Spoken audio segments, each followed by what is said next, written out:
মহান আল্লাহ সুবহানাহু ওয়া তাআলার দরবারে শুকরিয়া যে আল্লাহ রাব্বুল আলামিন আমাদেরকে জুমার নামাজের জন্য মসজিদে আসার তৌফিক দিলেন। সেজন্য সকলে বলি আলহামদুলিল্লাহ। দরুদ ও সালাম রাহমাতাল লিল আলামিন বিশ্বনবী মুহাম্মদুর রাসূলুল্লাহ সাল্লাল্লাহু আলাইহি ওয়াসাল্লামের উপর। সম্মানিত হাজিরিন, আমি আপনাদের সামনে সূরা আস-সফের প্রথম 4 আয়াত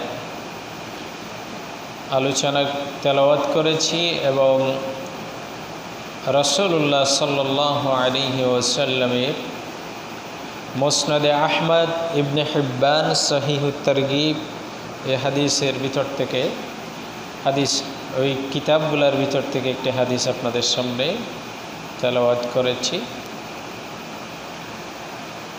আস-সফ, সূরা আস-সফের আলোচনার ওখান থেকে আমরা কিছু কথা শুনব। আল্লাহ সুবহানাহু ওয়া তাআলা এই সূরার ভিতরে আমাদের জন্য কি মেসেজ রয়েছে, এখানে আমাদের জন্য কি করণীয় আছে সে সম্পর্কে আল্লাহ রাব্বুল আলামিন আমাদের সামনে বিশদভাবে বর্ণনা করেছে।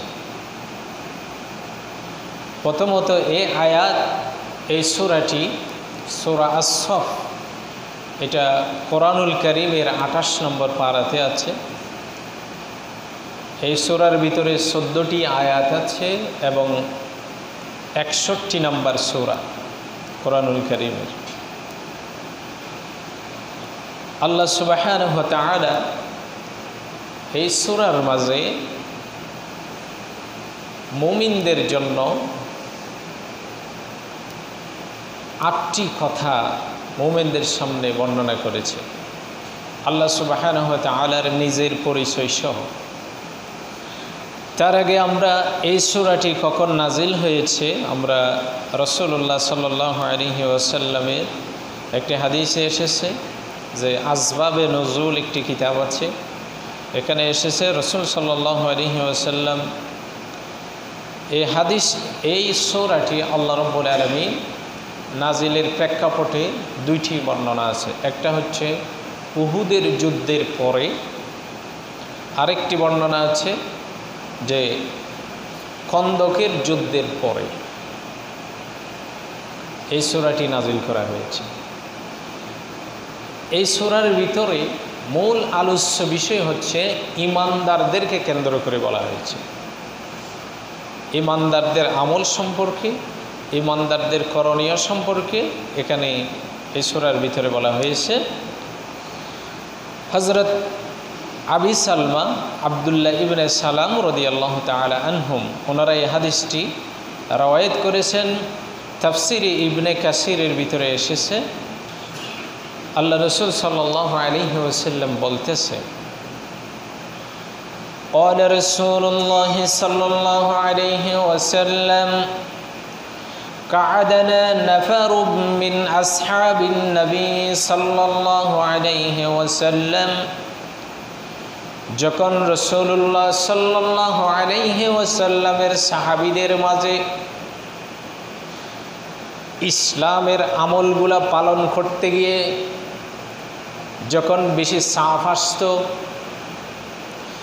আল্লাহ রসুলের বিভিন্ন কথা, জিহাদের চাপ, যুদ্ধের চাপ, আমলের চাপ, যখন বিভিন্ন আল্লাহ রসুলের চাপ যখন আসত, সাহাবীরা মুখে বলতো একরকম কিন্তু কাজের থেকে দূরে থাকতো। আল্লাহ রসুলের সামনে আসলে আমরা সব ঠিক আছি, কিন্তু কিছু কিছু ব্যক্তি আছে এরা বাস্তবতার সম্মুখীন যখন হয় তখন আর ওই কাজ থেকে দূরে থাকার চেষ্টা করে।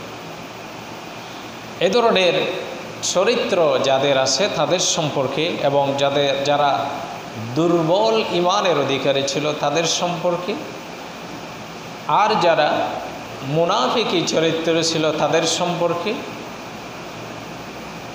এগুলা বলতে গিয়ে হযরতে মূসা ঈসা আলাইহিমুস সালাম তাদের উম্মতদের কিছু বৈশিষ্ট্য আল্লাহ এই সূরার ভিতরে বর্ণনা করেছে এবং মুসলমানদের আমল সম্পর্কে যখন কিছু কাজ আল্লাহ রসুল বলেছে কিন্তু তারা সেটা বাহিরে গিয়ে আল্লাহ রসুলের সামনে থেকে যখন চলে যায় ওই কাজের প্রতি গাফিলতি করে।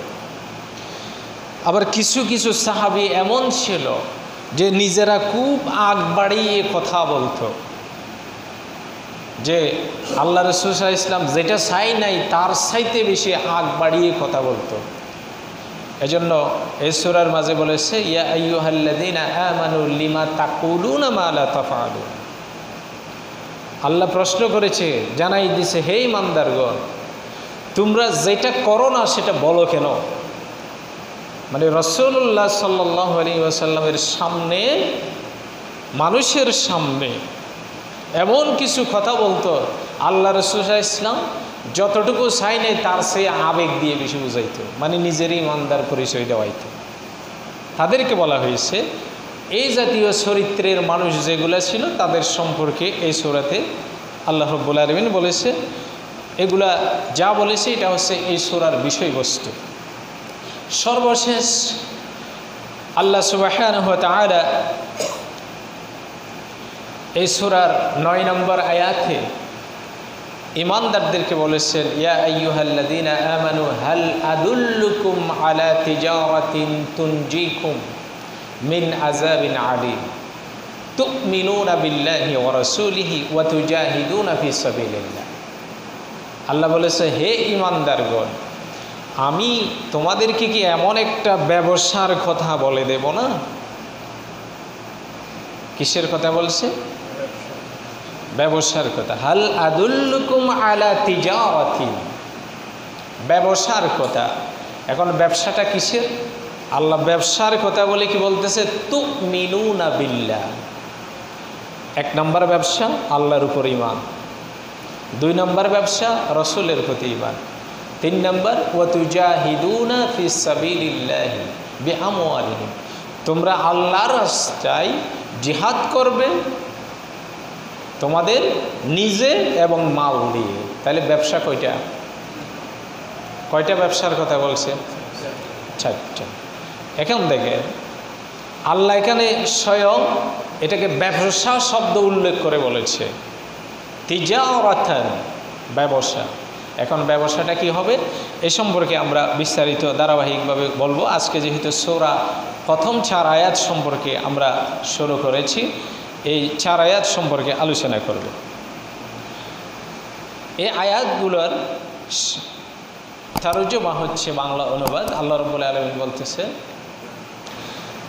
সাব্বাহা লিল্লাহি মা ফিস সামাওয়াতি ওয়া মা ফিল আরদ, আসমান এবং জমিন সমূহে যা কিছু আছে সব কিছু তারে তাসবিহ পড়ে।